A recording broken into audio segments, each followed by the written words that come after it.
Hello, praise the lord. బాగున్నారా అందరూ?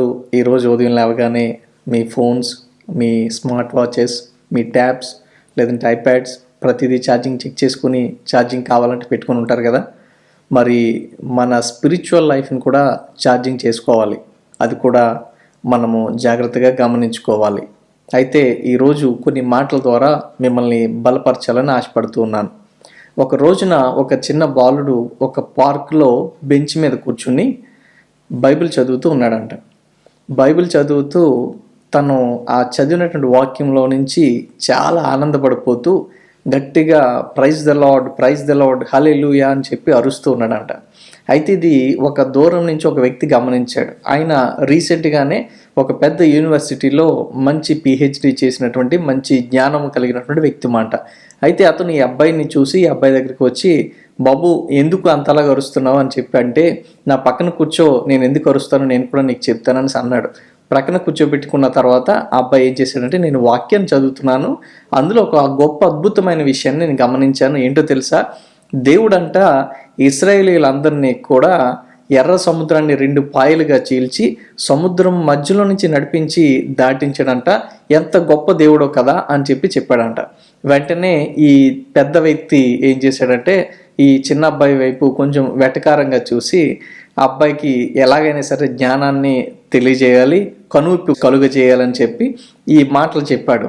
నీకు తెలుసా, ఈ ఆధునిక శాస్త్రవేత్తలు, చాలామంది జ్ఞానం కలిగినటువంటి వాళ్ళు, ఫిలాసఫర్స్ అందరూ కూడా దీనికోసం రీసెర్చ్ చేశారు. అయితే తేలిన నిజమేంటో తెలుసా నీకు? ఆ సమయానికి ఇశ్రాయేలీయులు ఎర్ర సముద్రాన్ని దాటే సమయానికి ఎర్ర సముద్రం యొక్క లోతు కేవలం 10 అంగుళాలంట. 10 అంగుళాలలో నుంచి దాటి వెళ్ళిపోవడం ఎవరికైనా చాలా ఈజీ కదా అని చెప్పాడంట. ఈ మాట వినగానే ఈ అబ్బాయి స్టన్ అయిపోయాడు. వెంటనే చాలా ఆశ్చర్యపడిపోయి తను మళ్ళా వాక్యాన్ని చదువుతున్నాడు. అయితే ఈ చెప్పినటువంటి వ్యక్తి కొంచెం ముందుకు వెళ్ళగానే మళ్ళీ ఈ అబ్బాయి ఇంకా హల్లెలూయా ప్రైజ్ ద లార్డ్ అని చెప్పి ఇంకా అరుస్తూ ఉన్నాడంట. వెంటనే మరలా ఏమైంది ఈ అబ్బాయికి అని చెప్పి తిరిగి అతను దగ్గరికి వచ్చి, ఎందుకు అరుస్తున్నావు అని చెప్పి అడిగితే ఈ చిన్న బాలుడు చెప్పిన మాట ఏంటో తెలుసా? 10 అంగుళాలు లోతైన ఎర్ర సముద్రంలో నుంచి ఇశ్రాయేలు దేశం అంతటిని దాటించడం మాత్రమే కాదు, దేవుడు చేసిన ఇంకొక గొప్ప కార్యం ఏంటో తెలుసా? ఐగుప్తీయుల యొక్క సైన్యం అంతటినీ కూడా, రథములను ఈ 10 అంగుళాల లోతైనటువంటి ఎర్ర సముద్రంలో దేవుడు పాతి పెట్టేశాడు. ఎంత గొప్ప దేవుడు కదా నా దేవుడు అని చెప్పాడంట. Praise the lord. నమ్మిన వారు దేవుణ్ణి స్తుతిద్దాం.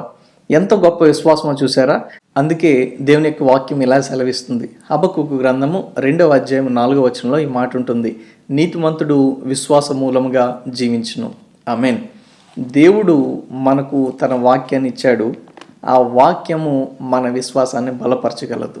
ఈ చిన్న బాలుడికి ఎంత గొప్ప విశ్వాసం ఉందో మనం చూసాం.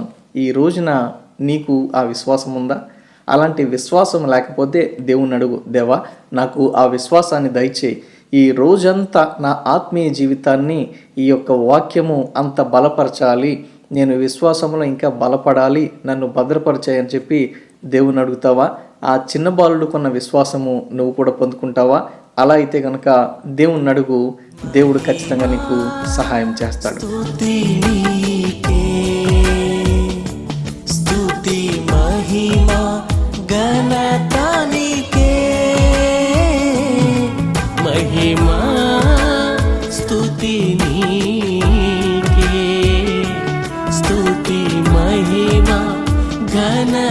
నీకే.